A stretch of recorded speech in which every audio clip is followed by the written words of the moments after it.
To say the state of politics is charged right now is probably an understatement. There are a lot of strong feelings across the spectrum, dividing households, families, and friends. So can love bloom in the crossfire of political discord? That is the underlying question in Running Mates, a new YA novel out from therapist turned author Emily Locker. She is joining us via Zoom this morning to talk love and politics. Emily, thanks so much for being here. Thanks for having me, Michelle. Let's talk a little bit about this story and kind of the inspiration behind it.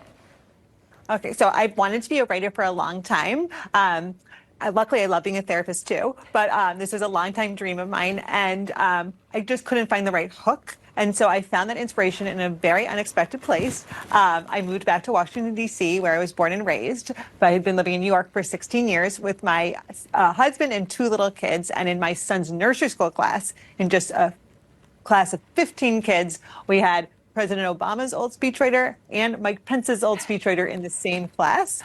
And at first I was like, awkward, but through the year, through birthday parties and parent events, everyone got along so well. And you were really watching people relate as parents who had chosen the same nursery school, who all lived in DC. And there's so much we have in common and that can really bond us outside of politics. I love that. I love that. It's a story we all need to hear. But this is a YA novel. So let's talk about the two main characters in here. They're teenagers. And like you said, they have very different backgrounds.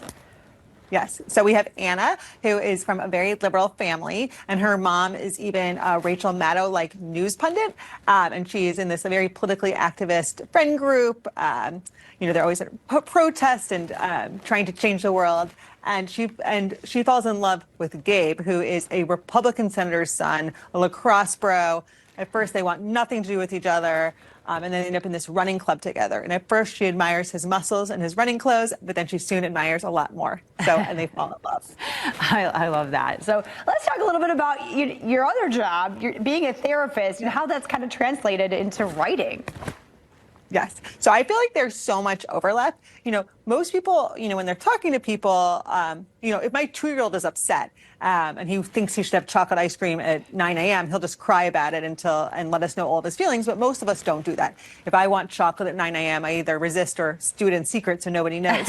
But, as we grow up, we have this social face on. And being a therapist, you get to see people's real internal thoughts and dialogue. And that makes it so much easier to develop characters because I'm immersed in this, inner world and people. And also just as a therapist, we really help people find ways to escape and have mental breaks. And there's no better way to do that than with romance. I'm right. A great book is the best escape. Yes. And tell us a little bit about, what you really hope teens get from this, or adults, whoever just, I read YA all the time. So what do you hope what the takeaways are from this?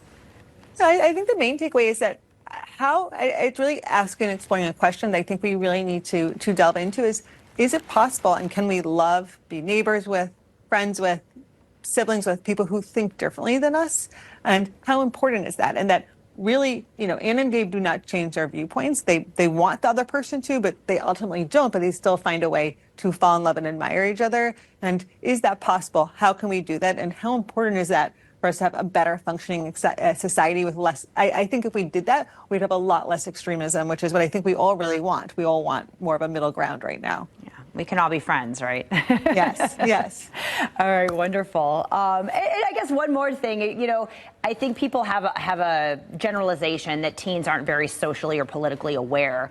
And obviously these two characters are, and I know we probably know of them. Is this something that you're hopeful about? Do you think that, we're not giving them the benefit of the doubt? Yeah, I think what really is happening is I think teens in today's world are so socially immersed and politically immersed because of social media. You hear your friends' views on every piece of information out there 10 times a day. And I think what we really want to help them with is how do we take advantage of being an information generation without thinking that 2 lines someone writes on Instagram is their whole personality. Because what we really are seeing is people cut relationships off. So how do we help them use the good powers of social media without it, ending relationships or making it impossible to find middle ground?